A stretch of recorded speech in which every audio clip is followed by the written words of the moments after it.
সামনে আমাদের কিছু মা বোন ছিল, তাদেরকে তারা মেরে পুকুরে নামাইছে। কলেজের ভিতর ঢুকে বাইরে থেকে গেট তালা লাগাই দিয়েছে। আমরা শান্তিপূর্ণভাবে মিছিল করে আসতেছিলাম সেই আজম চত্বর থেকে। আজম চত্বর হয়ে 4 রাস্তা 5 রাস্তা হয়ে আমরা শান্তিপূর্ণভাবে আমাদের কলেজ ক্যাম্পাসে এসেছি। সামনে আমাদের কিছু মা বোন ছিল, তাদেরকে তারা মেরে পুকুরে নামাইছে।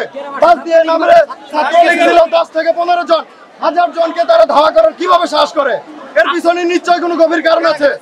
এবং মেয়েদের গায়ে হাত তুলেছে, মেয়েদের পায়ে মেরেছে, অনেক মেয়ে আহত। এটা কি জন্য? শান্তিপূর্ণ মিছিল নিয়ে আসছিলাম, তারপর থেকে আমাদের উল্টা ধাওয়া করছিল। উল্টা ধাওয়া করার পর ছাত্রলীগ ছিল কয়েকজন, তারা পুলিশের প্রোটেকশনে তারা কলেজের ভিতর ঢুকে বাইরে থেকে গেট তালা লাগাই দিয়েছে। ভিতরে ছাত্রলীগ ভাঙচুর করতেছে, সেই খবর আমরা পাইছি। ভিতরে তারা ভাঙচুর করে লাস্টে এই এবার আমাদের সাধারণ স্টুডেন্টদের উপর দিবে। আমরা সবাই বাইরে আছি, কারণ ছাত্রলীগের আর এদেরকে প্রোটেকশন দিচ্ছে পুলিশ।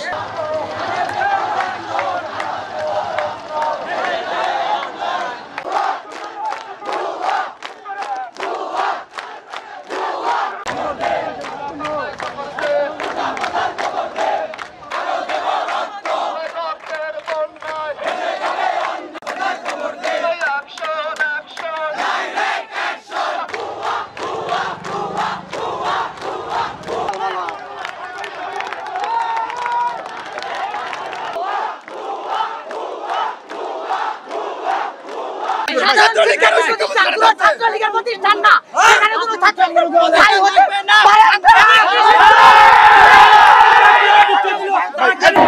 আমাদের গোটা সংস্কার আন্দোলন দীর্ঘদিন ধরে চলতেছে, কিন্তু বর্তমান সরকার এই আন্দোলনকে অন্যভাবে ধ্বংস করে আমাদের ছাত্র সমাজের বুকে গুলি চালিয়েছে। এই গুলি চালানোর প্রতিবাদে এবং কোটা সংস্কারের দাবিতে আজকে আমরা এই জামালপুর মির্জাপুর চত্বর আমরা ব্লকেট কর্মসূচি দিয়েছি এবং আগামীতে এই কর্মসূচি লাগাতার কর্মসূচি চলবে। 250-টিরও বেশি ডিজাইন অপশন নিয়ে ওয়ালটন স্মার্ট ফ্রিজ, বোঝে আপনার প্রয়োজন।